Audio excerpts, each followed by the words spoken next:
You guys have learnt about the properties, correct? Now let's solve a problem using the help of properties. Look at the first question. See, now you have a determinant value on the LHS and is equal to something on RHS. Now one thing remember, for all these problems you should not expand. You have to use the properties and then get the value. Okay, so let's solve this one. See, no point in expanding also. Look at the terms, such big terms you have. No point in expanding.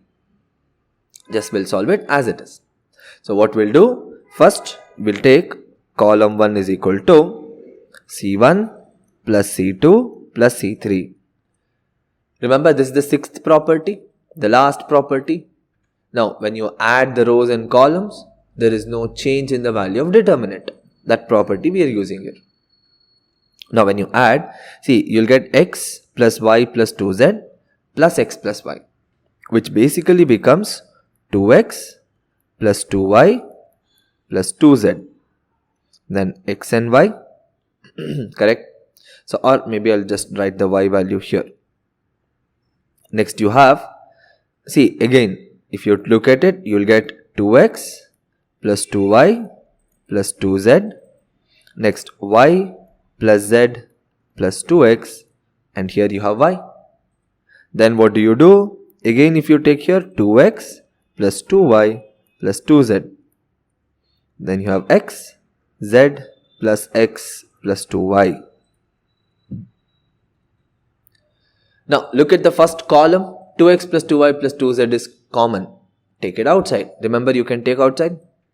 So here, if you take that, see, I can write this as 2 into x plus y plus z, determinant of 1 x y, 1 y plus z plus 2x, y, 1 x z plus x plus 2y.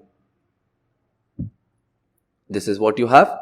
Now what we'll do, we'll try to subtract the rows, okay? We'll try to subtract in the sense, see, you have 1, 1, 1, correct? Now if you subtract, we can get the value of 0 and 0. Directly expand, we'll get the answer. Okay, so now what we'll do R1 is equal to R1 minus R2.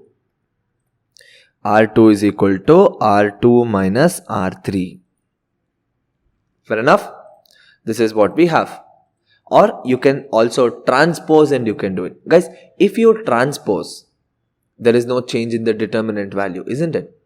That you can do, or this also you can do. Now on this side you have 2 into x plus y plus z. You'll get 0. Now x minus of this one, isn't it? So x minus of this, you'll get minus x minus y minus z, 0. Correct? Next 0. Next R2 minus R3, you will have x plus y plus z. Correct?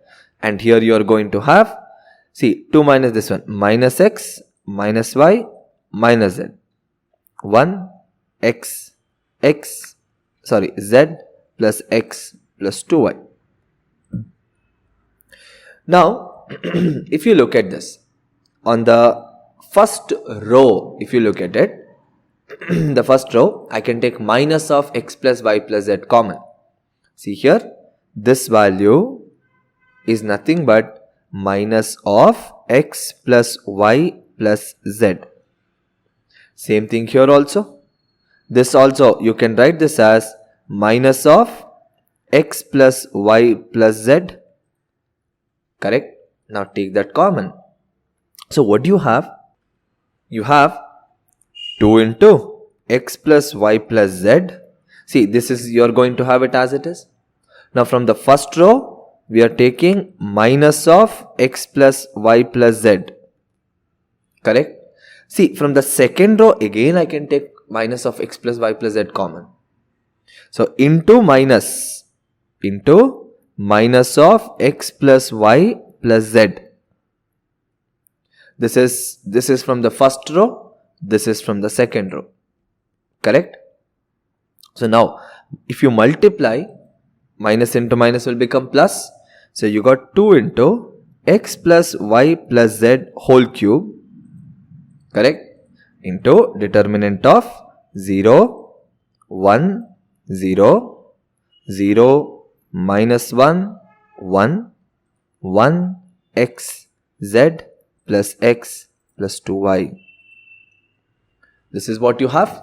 Now guys, very easy. Now what you do, you expand with the first column. In the sense, we are going to expand with the help of this column, first column. Okay. So if you expand using the first column, you are going to get 2 into x plus y plus z whole cube into 0 into anything, because 0 into anything is 0, so makes no difference. Again minus 0 into, take anything you want, again still 0, plus 1 into, now what are we doing? See here we are going to take this column and this row. You are going to take off these two, correct? Then what do we do? So here this into this minus this into this, isn't it? So when you do this one, you will have 1 into 1 minus 0 into minus 1. So 2 into x plus y plus z whole cube into 0, 0 anyway.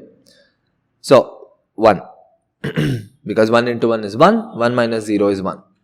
So finally what do you get?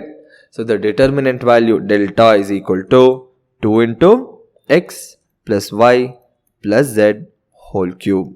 This is what we were trying to prove. Okay, clear? So see, this is one problem, one example problem where we use the properties, isn't it? Now in the next video you will see one more problem where we are going to use the properties of determinants and solve a question. Very simple question.